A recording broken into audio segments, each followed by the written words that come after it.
there is also the need for us to have a third-party audit system where there is a committee that comes up from time to time to look at what we're doing in terms of the use of AI.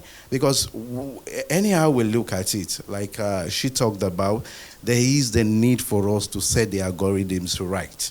If it's not right, whatever we're asking AI to do is going to be biased. And that is why it is important to have an independent audit system that looks at what you do with AI. How do you actually, implement whatever you are doing with AI to ensure that the results or whatever comes out of it is ethical enough? It's transparent enough. The people that you are using their data, they actually agree with what you are doing, and you are not actually putting them at a disadvantage because AI it's being used to implement solutions to the problem. Because when you look at it very well, you discover that there are times when if the algorithm is wrong, you will discover that you disenfranchise a certain set of people. You might just look at it and say that it's only people that are certified in this area they are looking at. But come to think of it, every other person has the same qualification. They has the kind of skills that is needed for this. So it's important we set the algorithms right. It's important that the stakeholders come together and agree on what is the standard guidelines for the operation of AI. And it's important for us to have an audit system to ensure that we align with whatever we're doing at every point in time with the guidelines that is set for AI. Oh, that's really interesting. Yeah, sure. One of the other, wonderful points from him, I mean, he gave an entire perspective. One of the other angle also is, to put the users at the core of being ethical. And one of the beautiful strategies which I've seen is make it transparent. So again, I would take example of us as an organization. So we have said, any tool you want to use, you please come back and let us know. Come back and let IT know that, hey, I'm really interested to use this. We will enable a enterprise license for you. It might be a very small step, but the impact is huge because you're calling in for transparency. You're putting the accountability and responsibility on the individual. Because nobody can then say, hey, I wanted to use it, but I'm not allowed to use it. So that's the reason I used it in this manner. So, that also, it's like a carrot and stick approach. No, that's a very good point. So, Doctor, very nice to know that you actually have something very substantial in the country. If you don't follow it, are there any, is there anything that a company will have to pay a fees or penalty or something? And who actually adhere? Because it's very interesting to know that you have something on a nationwide. I think we need that as well. So, are there any penalties for that? Okay, like the National AI Policy, it's something that was initiated by my organization. That's the National Information Technology Development Agency. It's the government organization that is in charge of regulating IT practices in the country. And just last year, we were able to gather practitioners from all over the world to help us co-create the National AI strategy.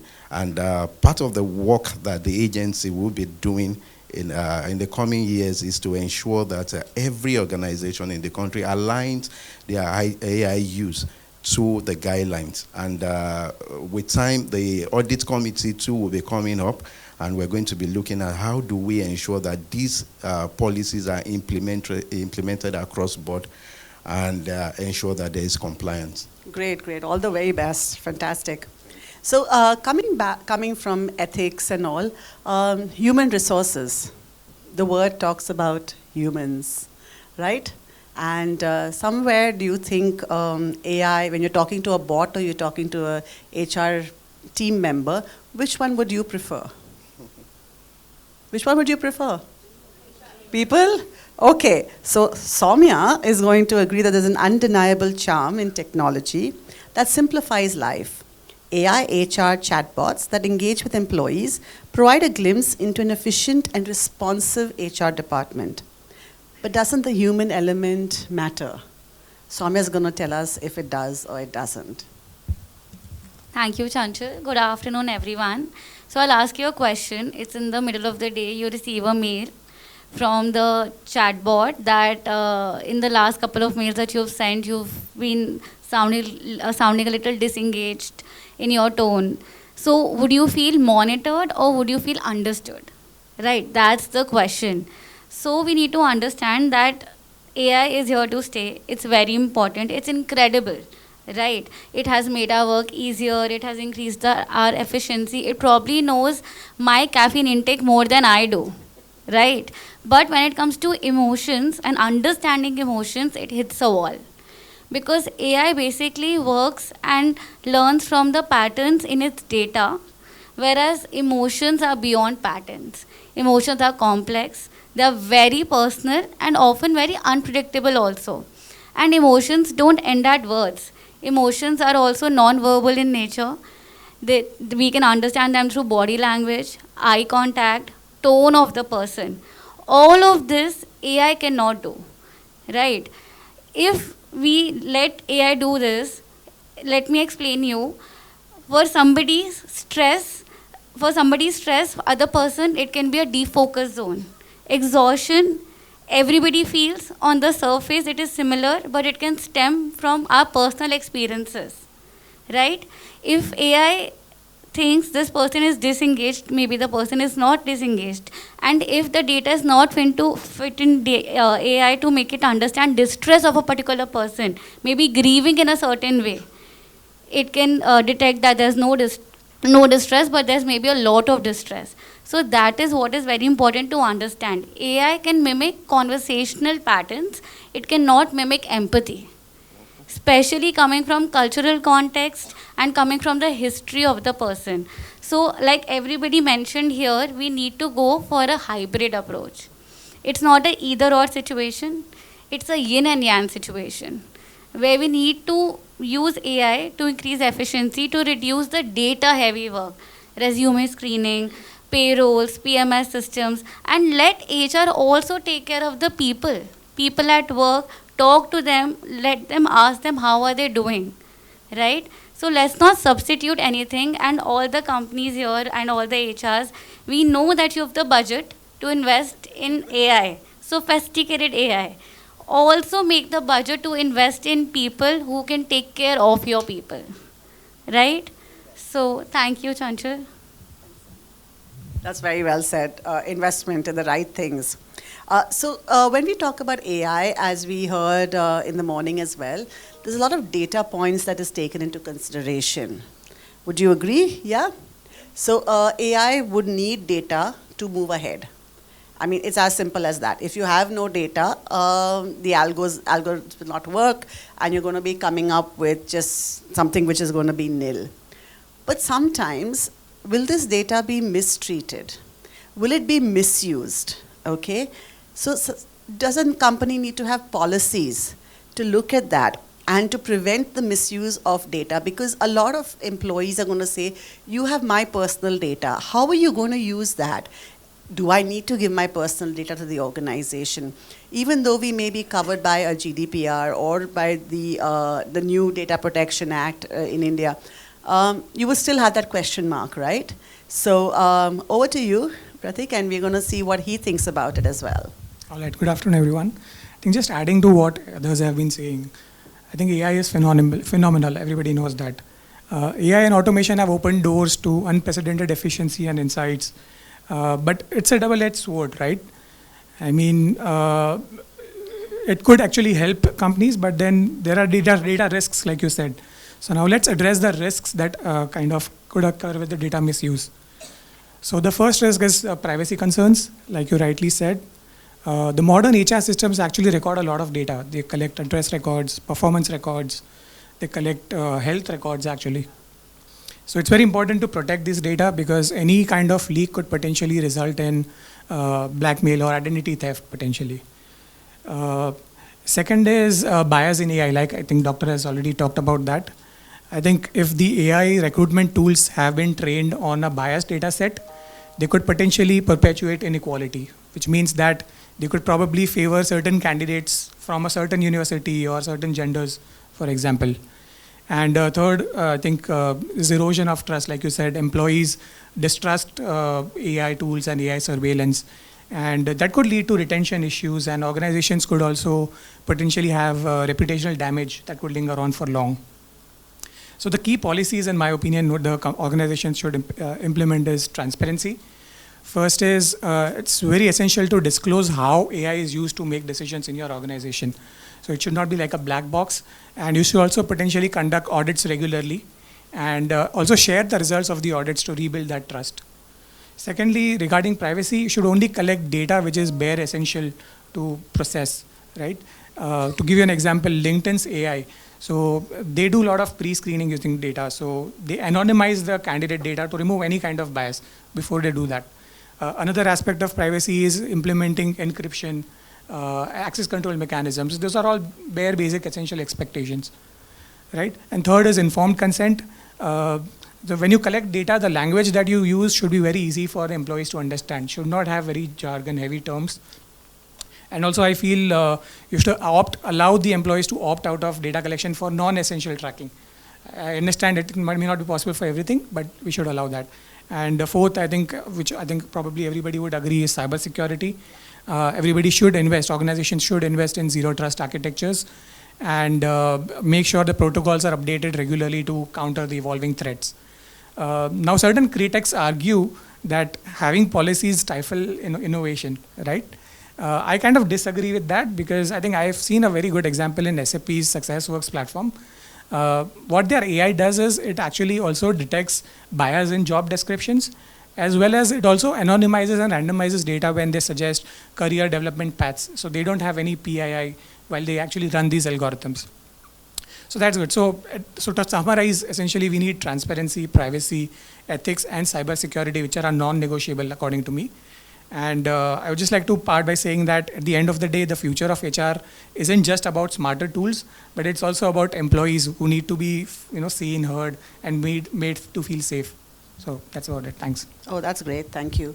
You want to add something? Yeah, probably one small aspect. I think training our employees also is something which is very, very important, which potentially could mitigate some of the risk. And probably a softer example of that would be when a lot of generative AI stuff started coming in. There were a lot of authors who suddenly sprung up on LinkedIn. I agree.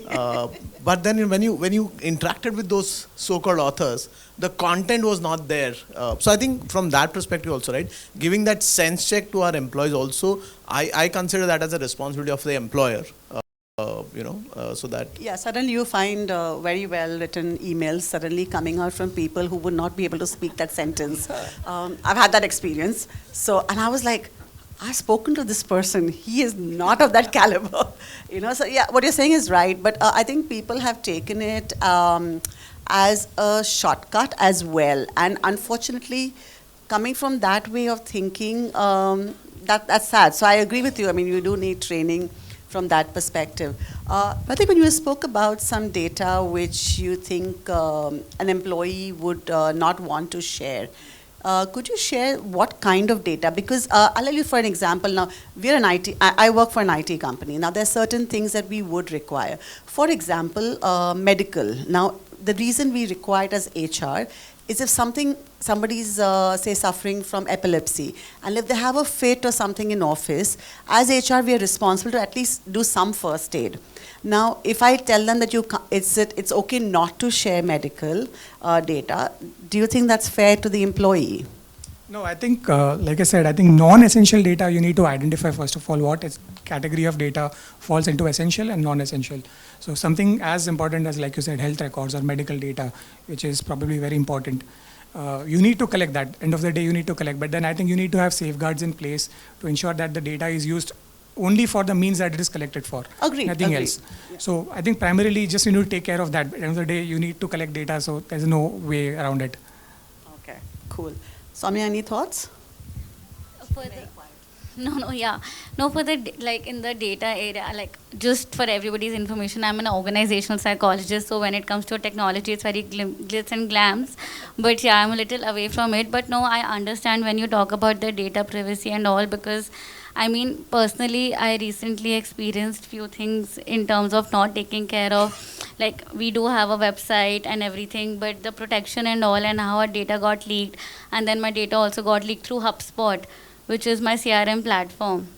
And I lost 29,000 data on that.